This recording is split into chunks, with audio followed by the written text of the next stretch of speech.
Shalom, shalom bien-aimés, soyez bénis et que la grâce même du Seigneur Jésus demeure encore sur vous. C'est votre sœur, la servante de Dieu, Persévérance Exiba, du ministère Cri des Sentinelles.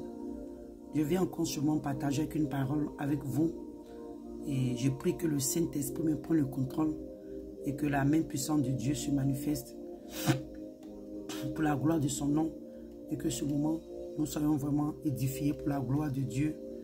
Au nom de Jésus-Christ de Nazareth. Amen. Bien-aimés, avant d'arriver dans mon sujet, même l'expérience que j'ai eue, je voulais dire quelque chose ici. Bien-aimés, nous sommes à la fin des temps. Alléluia. Où la parole de Dieu nous dit que dans les derniers temps, le Père nous a beaucoup parlé. Alléluia. Par le Fils, et l'esprit du Fils, c'est l'esprit de la révélation et de la prophétie. Donc, et quelque part la parole de Dieu nous dit que dans les derniers temps, il y aura beaucoup de prophètes.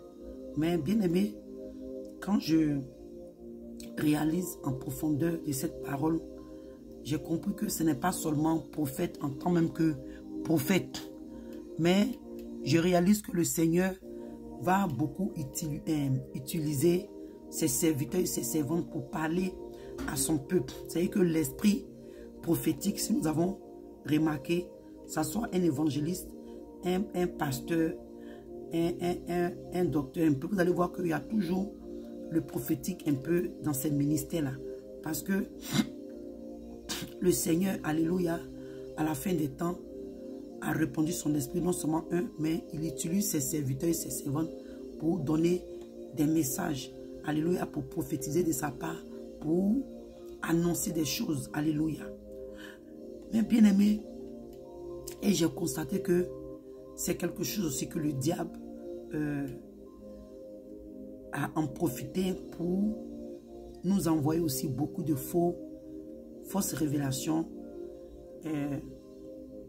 C'est aussi une opportunité pour l'ennemi d'introduire des révélations qui ne sont pas de Dieu, des paroles mensongères, des messages en fait qui ne sont pas pour nous conduire dans les voies de Dieu.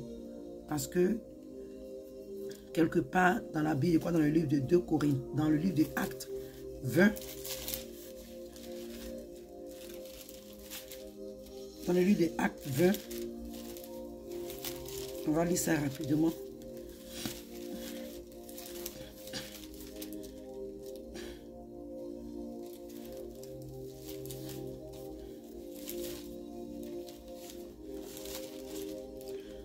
Il dit, dans le livre de Actes 20, à partir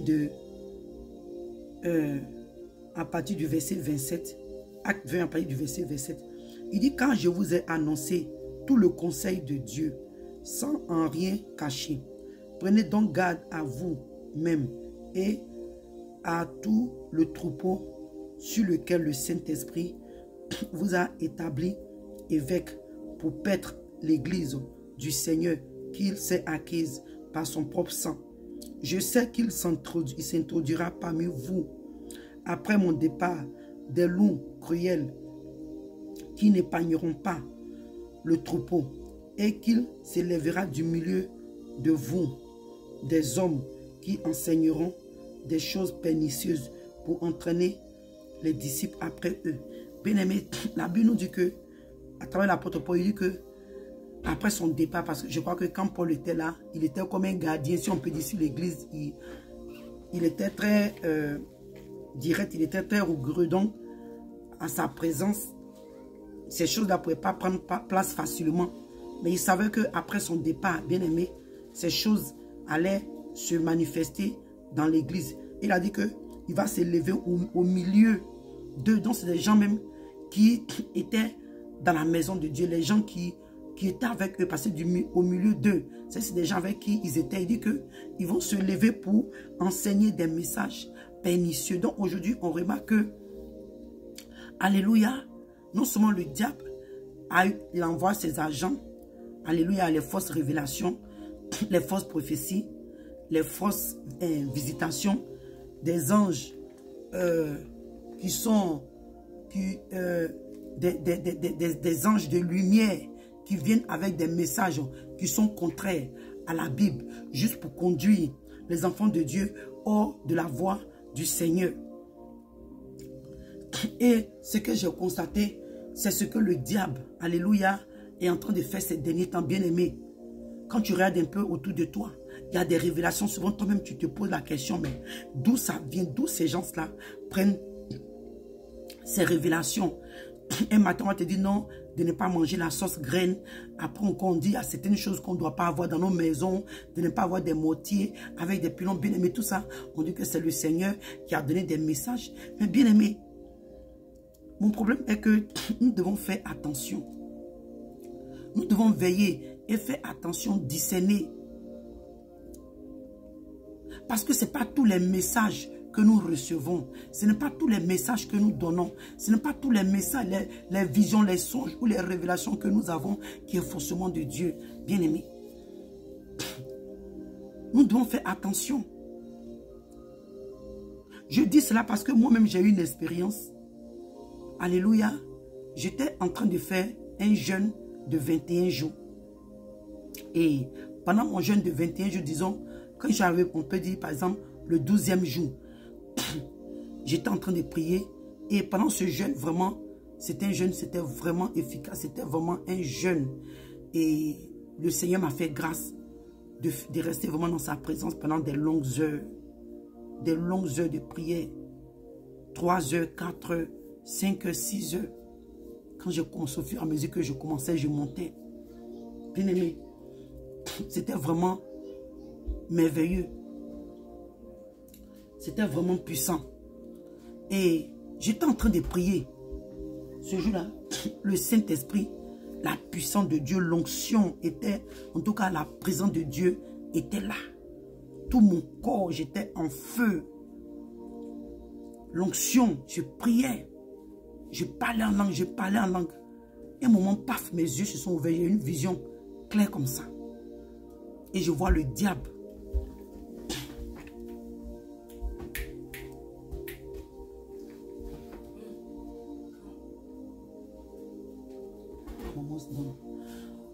Je vois le diable qui est arrêté dans le feu. Hey, il dit, il est grand comme ça, baraclé. Des muscles, ces muscles-là, il est arrêté dans le feu. Et il est en colère. L'expression de son visage, il était en colère. Ses yeux étaient rouges. Bien aimé. Il avait les ongles là, longs comme ça, comme les ongles des lions là. Longs comme ça. Et il avait des cornes. Et ses oreilles étaient levées comme ça. Et il me montrait du doigt. Il était en train de me menacer. Il était en train de me menacer. Il était en colère. Il parlait. Il me montrait du doigt. Il parlait. Moi, je ne sais pas ce qu'il disait. Mais au fur et à mesure qu'il était en train de parler comme ça, me menacer, bien aimé, moi je continuais à parler en langue. Et tu pouvais voir même la couleur de sa peau. Je pouvais voir la couleur de sa peau. C'est un peu genre comme le marocain. On peut dire un animal qui est braisé en fait. Mais bizarrement, lui, sa peau était un peu lisse. Je sais pas, comme quelque chose qui coulait, quoi. Quelque chose qui coule comme ça de lui. Je sais pas si c'est l'huile ou quoi, mais quelque chose qui coule. Mais ce n'était pas agréable à voir. Et il est en train de montrer du doigt. Il me menaçait, il me menaçait. Donc moi, quand je voyais l'expression de ses yeux, et il avait même des dents comme les dents des lions là. En tout cas, vraiment, il était en colère. Il était en colère. Je ne sais pas. Je ne sais pas. Dans ma prière, je ne sais pas à quelle dimension j'étais arrivé à là pour que j'ai une visitation du diable.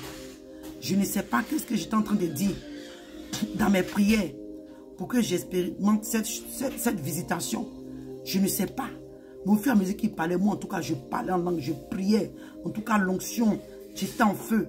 Jusqu'à arriver au moment, paf, il a disparu. La vision est partie. J'ai continué à prier. J'ai continué à prier. J'ai continué à prier. Jusqu'à puis j'ai continué dans mon jeûne. Voilà. Quand j'ai fini, j'ai continué mon jeûne. Donc, disons, 15e jour comme ça, quelques jours après cette visitation, 15e jour, après, comme c'était au 15e jour, après un long moment de prière, j'étais fatigué. Bien aimé, j'étais fatigué. Donc, après la prière, je suis allé me coucher. J'ai fini, on peut dire, vers les... Je me suis couché, disons, presque 16 heures. J'ai fini de prier, il était 15 heures et quelques, des trucs comme ça. Donc, je suis allé me tendre un peu. Bien aimé, dès que je me couche, on peut dire 1 minute, ça n'a pas duré. Je me retrouve dans le règne de l'esprit. Et je vois un homme en face de moi. J'étais couché sur mon côté gauche. Je vois un homme en blanc, un beau visage, bien grand, bien beau. En blanc. Et il me souriait. Donc moi, quand je l'ai vu, dans ma pensée, c'est le Seigneur. J'ai dit, ah, le Seigneur est venu me visiter. Et il a fait sa main comme ça, comme il est en train de me dire, viens.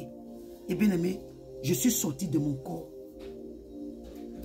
En même temps, quand je suis sorti de mon corps, je me suis vu en robe blanche. Et je me suis agenouillé devant lui. Et je me suis abaissé. Il avait attrapé ma main gauche. Donc, ça n'a même pas tardé. Une voix qui me parlait dans mon cœur. Demande-lui de te montrer la marque. Demande-lui de te montrer la marque. Donc moi, aussitôt, je lui demande la marque. Je lui donne, montre-moi la marque. Montre-moi la marque qui est dans ta main. Bien aimé, vous voyez le clou, le trou que le Seigneur a eu dans son doigt, dans sa paume. Jusqu'à aujourd'hui, ce trou-là va se fermer quand l'église sera enlevée. Quand le Seigneur Jésus va venir prendre l'église, tout sera fini là. C'est là que le clou, le trou là va se fermer. Jusqu'à présent, ce trou là ouvert moi-même. Quand le Seigneur s'est révélé une fois à moi pendant un moment d'adoration. Pendant un moment d'adoration, j'ai vu les clous de ses pieds et de ses mains bien aimées. J'ai failli devenir folle. Je n'avais jamais vu un... Il dit, je ne vais pas vous décrire. Je ne vais pas vous décrire la couleur de ses pieds, de son corps. Je ne vais pas vous décrire. Mais c'était fort bien aimé. Donc, ces clous-là, jusqu'à les gens, en tout cas, à qui le Seigneur Jésus vraiment se révèle, ils vont voir ces clous-là. Les trous des paumes et des pieds là. Et c'est quelque chose que le diable ne peut pas imiter. Donc, bien aimé, quand j'ai demandé ça, quand j'ai demandé ça, puisque ce n'était pas le Seigneur, le monsieur qui avait le visage souriant là, il a commencé à avoir la mine serrée. Il a commencé à faire bizarre. Donc j'ai compris que c'était du fake, mes frères. Donc la voix maintenant qui me parle encore dans mon cœur, de le chasser au nom de Jésus. De le chasser au nom de Jésus. Donc moi maintenant, bien aimé, je l'ai chassé au nom de Jésus. Quand la voix m'a parlé comme ça, j'ai invoqué le nom du Seigneur Jésus. Je l'ai chassé. Je dis, je te chasse au nom de Jésus-Christ. Et c'est comme ça que cet homme-là, qui était en blanc, tout souriant, qui était venu me décevoir, comme le Seigneur, est devenu une boule, une petite boule comme ça, de lumière. Et il est passé par mon mur, et puis ça a disparu.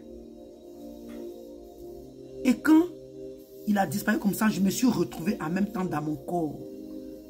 Je me dis, mais attends, qu'est-ce que je viens de voir? Qu'est-ce que je viens d'expérimenter? L'Esprit de Dieu me fait comprendre que c'est un ange de lumière. J'ai été visité par un ange de lumière. Bien aimé, imaginez que si cet ange de lumière, pour moi je me suis dit que c'est le Seigneur, il me donnait un message. Va dire à l'église, va dire à telle personne, il va me donner une révélation. À partir d'aujourd'hui, on ne doit plus manger ça. À partir d'aujourd'hui, on ne doit plus boire ça. À partir d'aujourd'hui, on ne doit plus porter ça. Vous savez que les messages qui n'ont rien à voir avec la parole de Dieu. Parce que c'est ce qu'ils font. Peut-être qu'il aime me donner même 9 vrais. Et puis c'est 10e là qui allait être fatal. Parce que le plus souvent, c'est ce que l'ange de lumière fait. Je le dis bien aimé parce que nous sommes arrivés à un temps, il y a tellement de révélations, il y a tellement de visions, il y a tellement de songes. Tu entends ici, non, tel ange m'a visité, tel ange m'a parlé, telle révélation. Mais bien aimé, au fur et à mesure que les révélations sortent, l'église meurt. L'église est morte. L'église est sec. L'église est, je ne sais pas comment je peux dire, la famine spirituelle. L'église n'avance pas. Au fur et à mesure, l'église comment je peux appeler ça? Est engloutie dans le péché. La fornication, l'adultère, l'impudicité, le mensonge, le vol, la fraude, la duplicité, bien aimé, l'orgueil, les choses négatives, le péché grandit dans le corps du Christ. Le péché de l'église aujourd'hui est arrivé à son paroxysme. Bien aimé, donc je me dis que quand même, avec toutes ces visitations que nous avons, nous devions quand même, l'église devait arriver à un niveau vraiment, vous voyez non, au moins positif, comme l'église primitive. Bien aimé, c'est pas que je ne crois pas aux révélations. C'est pas que je ne crois pas. Moi-même, plusieurs fois, j'ai eu la visitation des anges. Plusieurs fois, bien aimé. Mais je veux dire que nous devons faire attention. Parce que ce n'est pas tous les messages. Même moi-même, il y a des songes, il y a des visions, il y a des révélations que je reçois. Ce n'est pas biblique. Je ne parle pas de ça. Parce que effectivement, comme l'apôtre Paul a dit, on va aller dans le livre des Galates rapidement.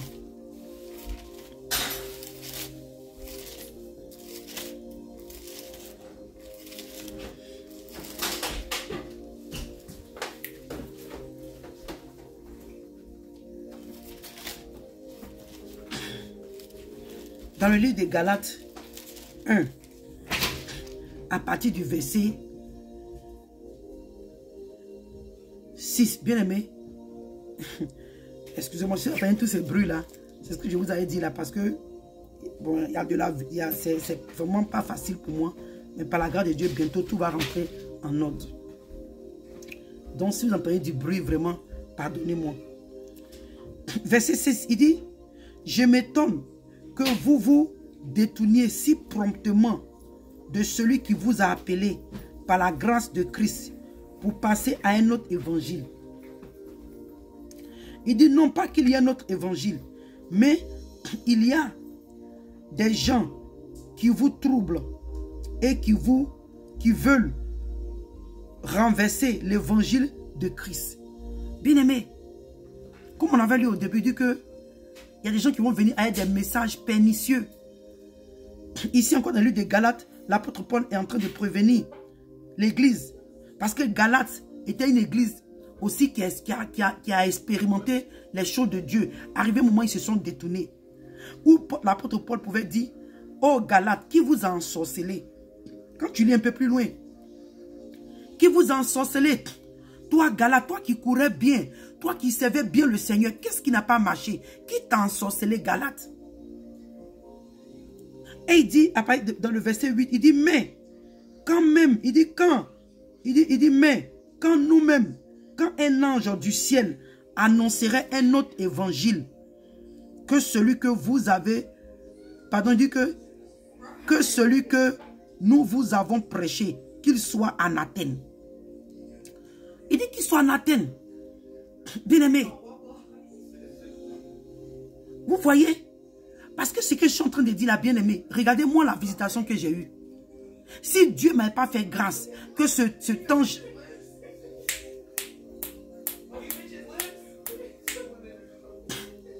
Si cet ange-là...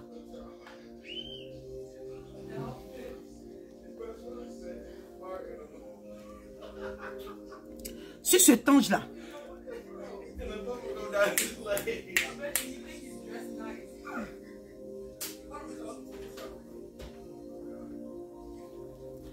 Cet ange qui m'avait visité là, excusez-moi vraiment.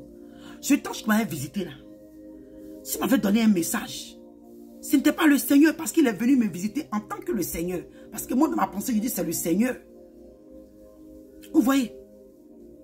S'il m'a donné un message, il dit, oh, si l'Esprit de Dieu m'a pas donné la connaissance de lui demander le trou qui est dans sa paume. Bien aimé, combien de fois ces anges de lumière qui sont apparus comme le Seigneur Jésus dans la vie de certains chrétiens qui croient que c'est le Seigneur.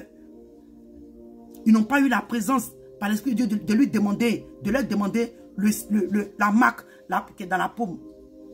Imaginez-vous, s'il m'avait donné un message que je partais donner. Je dis, oh, le Seigneur a dit ça. Le Seigneur m'a dit de faire ça. Et malheureusement, plusieurs aujourd'hui se trouvent dans cette situation. Ils ont des visitations venant des anges de lumière. Sans même demander la marque dans leur paume. Quand ils reçoivent les messages, sans le discernement, sans examiner la parole de Dieu, ils viennent et ils donnent ces messages.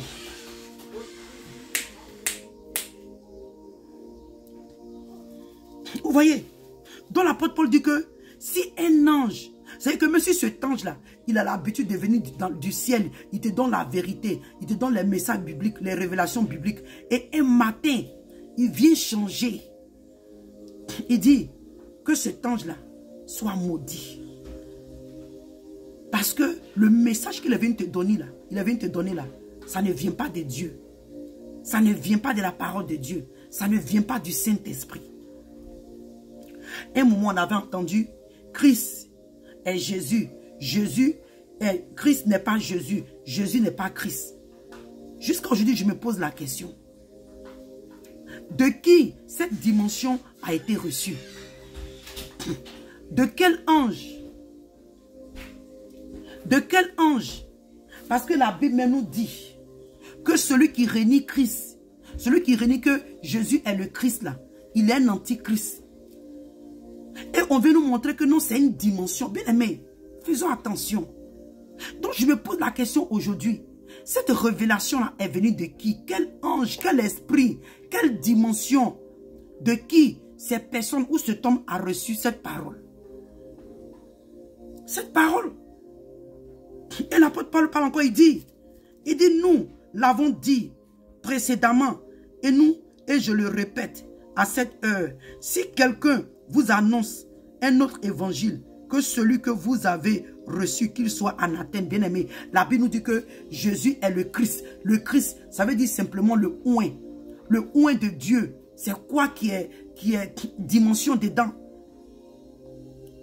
Donc l'apôtre Paul nous dit que si encore un homme vient nous annoncer un autre évangile, la Bible nous a déjà dit que Jésus est le Christ.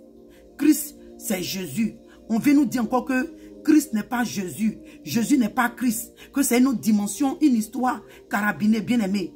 Je me pose la question et je vais poser à chacun d'entre vous.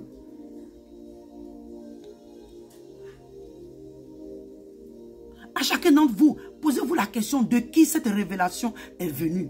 Parce que la Bible même parle. Donc on a lu de 1 Jean. Dans le livre de 1 Jean, là-bas, je ne me rappelle plus trop du verset. Dans le livre de 1 Jean et même dans le livre d'Apocalypse.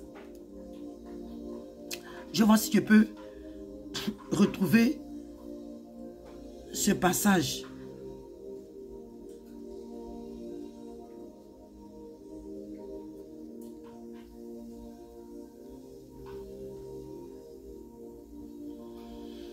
Parce qu'aujourd'hui, quand tu parles, on nous dit non, il faut donner les versets.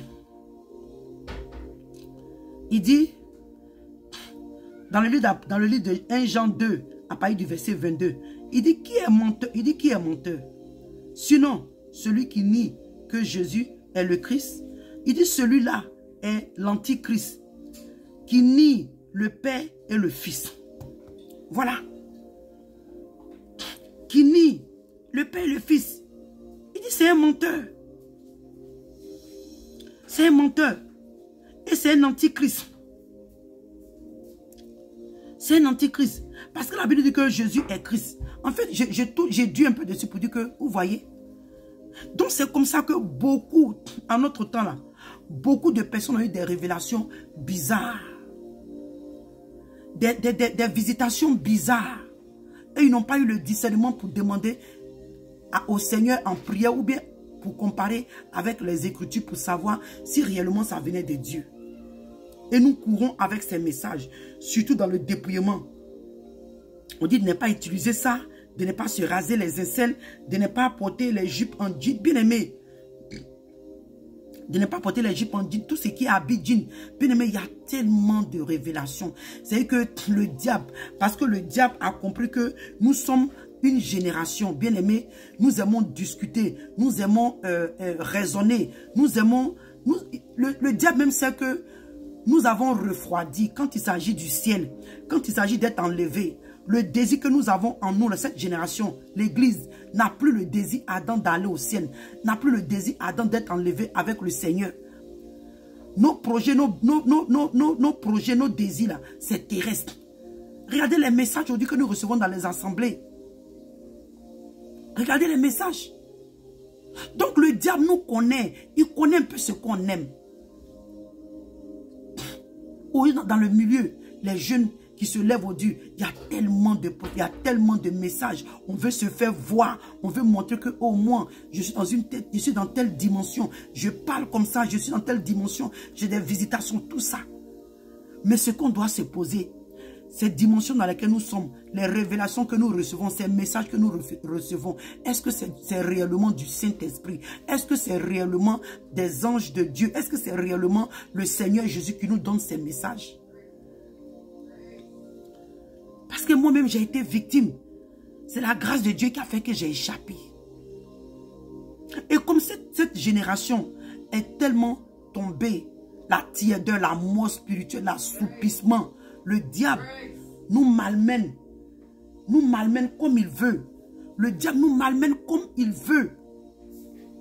Donc je viens à travers ce message pour attirer un peu l'attention de quelqu'un. Parce que l'apôtre Paul nous a dit, outre la parole que nous avons reçue dans la Bible, bien aimé, quelque part, la Bible nous dit que c'est la révélation des Écritures qui est claire. Donc c'est vrai que ce n'est pas tout qui est écrit littéralement. Bien aimé, je vais prendre un exemple. Quand on parle on demande aux chrétiens de ne pas fumer. Vous allez dire, oh, mais vous là même, vous parlez des cigarettes, où c'est écrit dans la Bible que Dieu dit de ne pas fumer. Je suis d'accord.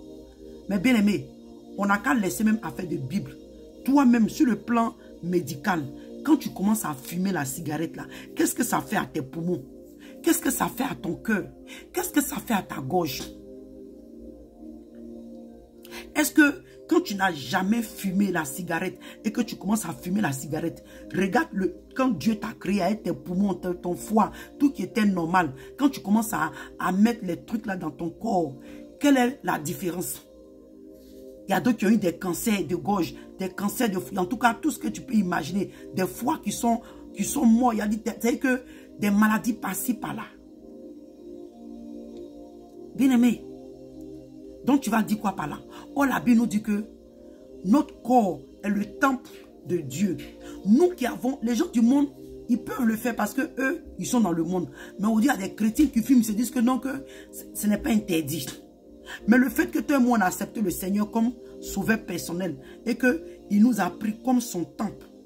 Notre corps est son temple, il habite en nous. Parce que quand tu invites le Seigneur dans ta vie, il vient dans ta vie, il habite en toi. Ton corps est son temple. Autrefois, Dieu habitait dans les temples physiques. Mais depuis sous la nouvelle alliance avec le Seigneur Jésus, avec le Seigneur Jésus, nous sommes son temple. Donc il habite en nous. Donc il a dit dans sa parole que celui qui va détruire le temple de Dieu, Dieu va le détruire. Donc quand toi tu commences à fumer, tu mets la cigarette, tu commences la cigarette à fumer, et puis ton foie, tes poumons commencent à être infectés là. Tu vas mourir. Tu vas mourir. Mais tu as tombé dans un cancer pas possible qui n'aura même pas de remède jusqu'à ce que tu meurs. Bien-aimé, arrêtons de discuter avec la parole de Dieu. Arrêtons d'ajouter. Parce que le Seigneur nous a déjà averti. Ceux qui ajoutent ou qui réduisent. Bien-aimé, c'est important. Donc je viens à travers ce message-là. C'est pas que, comme je dis, c'est pas que moi je ne crois pas aux anges ou au ministère angélique. Oh, bien sûr.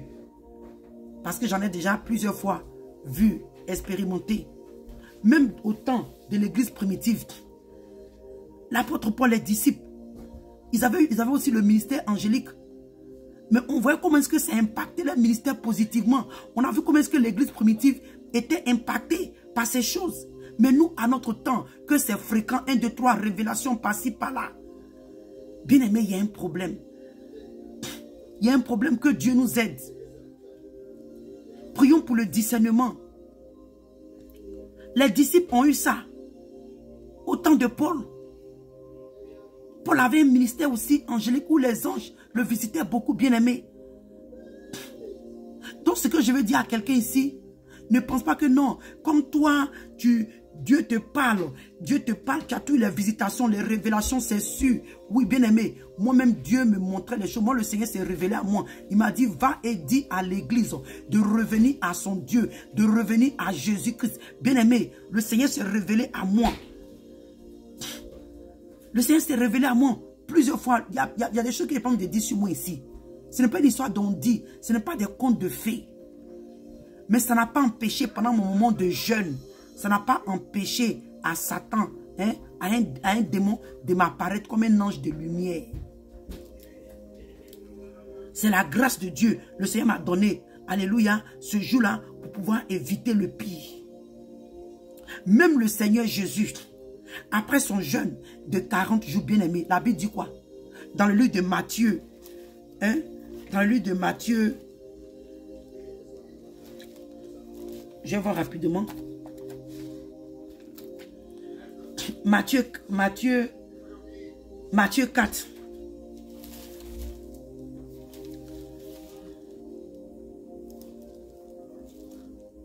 Matthieu 4. Entre le verset 1 à 10. On a vu comment est-ce que le diable est venu proposer au Seigneur de se prosterner. Il va donner tout le royaume. Bien aimé, toute la terre, la richesse, ce monde. Mais ce que je veux dire ici, le Seigneur, il connaissait son cheminement, il connaissait sa mission. Il avait le discernement, il savait ce que le Père lui avait dit. Il connaissait sa mission, ce qu'il devait accomplir. Il ne devait pas aller racheter l'humanité en échangeant avec la richesse du monde. Parce que de un, cette terre n'est pas le royaume de Dieu. Le royaume de Dieu est céleste, est dans les cieux, ce n'est pas terrestre. Bien-aimé, le Seigneur Jésus savait que sa mission était de racheter l'humanité par le prix de son sang. La Bible nous dit que sans effusion de sang, il n'y a pas de pardon de péché. Donc le Seigneur Jésus savait qu'il fallait que son sang soit versé. Pour que son sang soit versé, le Seigneur Jésus devait être crucifié et mourir à la croix. Il savait qu'il devait racheter l'humanité par le prix de son sang. Par le prix de la croix, bien-aimé. Il devait livrer les œuvres des ténèbres en spectacle à la croix. Comme la parole de Dieu nous dit. Il les a livrés en spectacle. Il les a dépouillés.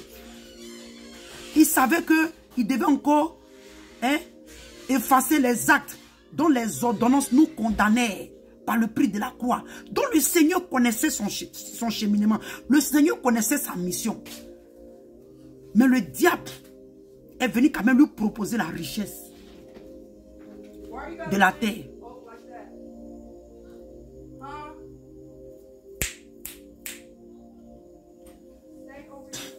De la terre. Vous voyez, bien aimé. Donc ça veut dire que le Seigneur Jésus lui-même, après son jeûne de 40 jours là, Satan même est venu apparaître. Donc ce n'est pas toi qui agis dans une dimension. Si un ange de lumière est venu te tromper pour te dire que Christ n'est pas Jésus, Jésus n'est pas Christ, et que la parole dit, toi-même tu as lu après, tu as vu que les gens ont raison, il faut te repentir. Mais il ne faut pas demeurer dans les erreurs. Alléluia, il ne faut pas demeurer dans les erreurs. Nous tous, nous sommes exposés à cette tromperie. Et je vous dis que je suis bien aimé. Et la plupart des personnes qui reçoivent, qui ont la visitation angélique, qui ont la visitation du Seigneur, qui ont les révélations, ils savent que toutes les révélations, les visitations que nous avons, les messages que nous recevons, tout n'est pas à 100% de Dieu. Il y a aussi le mensonge. Le diable, il nous inflige aussi, il infiltre des visions qui ne sont pas de Dieu, juste pour discréditer l'évangile, pour discréditer même aussi le message de Dieu, pour discréditer la parole de Dieu. pour amener les païens à blasphémer. Bien-aimé, donc je viens à travers ce message-là pour réveiller un peu notre conscience, pour nous dire de faire attention. Nous tous, ainsi que moi, nous tous, faisons attention les messages que nous recevons parce que, bien-aimé, c'est aussi une arme que le diable est en train d'utiliser pour affaiblir l'église. Faisons attention. Faisons attention. Je le répète encore, je dis même le Seigneur Jésus, il a été aussi visité comme ça. Mais par la grâce de Dieu, comme le Seigneur lui-même, il connaissait sa mission. Il savait pourquoi est-ce qu'il était venu sur la terre. Était pour racheter l'humanité à la croix, par le prix de sa vie, par le prix de son sang. Donc, bien-aimé, le Seigneur nous demande dans sa parole d'avoir le discernement pour ne pas qu'on tombe dans la tentation, de veiller, de prier et qu'on ait le discernement. Le discernement, comme le livre de Romains 12, verset 2 pouvait nous dire. Il dit que, dans le verset 2, vers la fin, il dit que, en fait, il dit que toi et moi, il ne faudrait pas qu'on soit conformés à ce siècle présent, mais qu'on soit renouvelés, qu'on soit transformés, renouvelés par notre intelligence, afin de pouvoir discerner qu'est-ce qui est bon, agréable et parfait aux yeux de Dieu, pour que tout le monde puisse discerner, bien-aimé, pour qu'on puisse prendre la bonne part, pour qu'on puisse faire le meilleur choix, pour ne pas nous laisser entraîner. Donc, bien-aimé,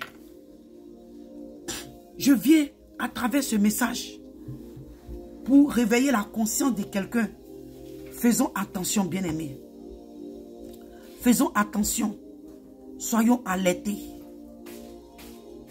Parce que ces derniers temps, il y a trop de révélations. Et comme je l'ai dit, je suis dans le milieu du dépouillement. Nous qui sommes dans le dépouillement, le diable envoie de ces messages. Il a introduit des révélations qui ne sont pas bibliques. Tout ça pour attirer, pour refroidir l'église. Et on a cette manière de voir pour dire, ah, de toutes les manières, c'est pas tout le monde qui accepte la vérité. Oui, c'est vrai. Mais hey, en principe, quand ça vient comme ça là, vraiment, on devait vraiment savoir, même si les gens même, c'est pas tout le monde qui accepte, mais quand même, quand toi-même tu écoutes même les messages, les révélations qu'on reçoit, quand tu les compares avec la parole de Dieu, tu les compares avec les Écritures, ça ne marche même pas. Ça ne marche même pas.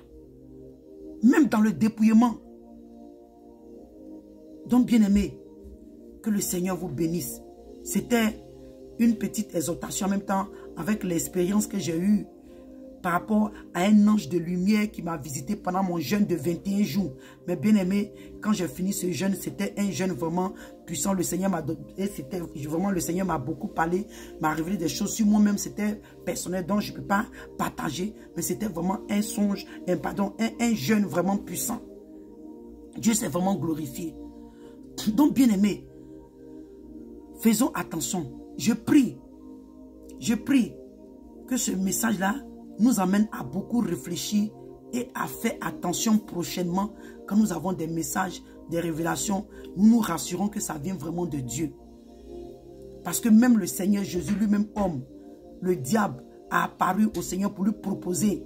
Et plusieurs dans le corps du Christ, le diable s'est révélé à eux comme ça. Il leur a proposé la gloire de ce monde et ils sont tombés dans le piège. La Bible dit que à cause de l'amour du monde, à cause de l'amour de l'argent, ils sont tombés dans les biens de tourment. Et ça a été fatal pour eux. Ça a été fatal pour leur âme, bien-aimée. De la manière que le diable a proposé au Seigneur, et le Seigneur a refusé, plusieurs des ministres de Dieu, plusieurs des serviteurs, des servantes de Dieu, bien-aimés, qui avaient autrefois commencé avec le Seigneur. Ils ont reçu la visitation du diable. Il les a aussi proposé la richesse, la gloire de ce monde. Et ils sont tombés. Ils sont tombés dans les biens de tourment, bien-aimés. Faisons attention. Que le Seigneur nous garde. Je prie que le Seigneur vraiment nous protège. Car l'enfer est vraiment déchaîné. L'enfer est déchaîné. Le diable est déterminé à emmener plusieurs avec lui à l'enfer. Que le Seigneur vraiment nous donne de résister. La Bible nous dans le livre de Daniel. Dans le livre de Daniel. Bien aimé. Oh là là, j'espère que je vais Je vais retrouver le verset. Je vais vous lire ça rapidement. Je vais essayer de paraphraser jusqu'à ce que je retrouve.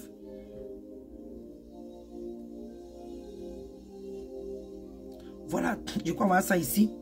Ok, dans le livre de Daniel 11, c'est le dernier passage et on va se laisser. Il dit, il séduira par des flatteries les traites de l'alliance. Daniel les appelle les traites de l'alliance. Ceux qui ont autrefois commencé avec le Seigneur, ils ont une alliance avec le Seigneur et ils ont trahi cette alliance. Il dit que le diable va arriver à les séduire. Mais ceux du peuple qui connaîtront leur Dieu agiront avec fermeté. Bien-aimés, je prie en ce moment que toi et moi, nous serons parmi ce peuple, alléluia, qui connaîtront leur Dieu et qui vont agir avec fermeté. Bien-aimés, que toi et moi, je prie ce soir, toi qui as écouté ce message, dont le cœur a été touché, bien-aimés, je prie que toi et moi, nous sommes parmi le peuple, alléluia, qui connaissent leur Dieu, afin d'agir avec fermeté. Toutefois que la séduction, alléluia, la tentation, quand la proposition du diable va venir sur notre chemin, bien-aimé, que nous puissions résister, que nous puissions agir avec fermeté. Mais que nous ne sommes pas parmi ceux-là qui ont trahi le Seigneur, bien-aimé, qui ont abandonné leur alliance. Même si nous étions tombés autrefois, la grâce est encore valable pour revenir avec le Seigneur. Donc, bien-aimés, soyez bénis à la fin de ce message. Que la grâce de Dieu demeure sur nous. Que le Seigneur nous préserve. Comme je l'ai dit, l'enfer est déchaîné. Le diable est déterminé. Que le Seigneur donne la grâce de résister, bien-aimés, au diable et de fuir loin du péché. Donc soyez bénis. Et que la grâce même du Seigneur demeure sur vous, bien-aimés. Soyons fortifiés. La marche est encore longue. Bien-aimés, le chemin est encore long. Soyons fermes. Soyons fermes. Approchons-nous de Dieu, afin que lui s'approche de nous. Que le Seigneur vous bénisse. Shalom, shalom.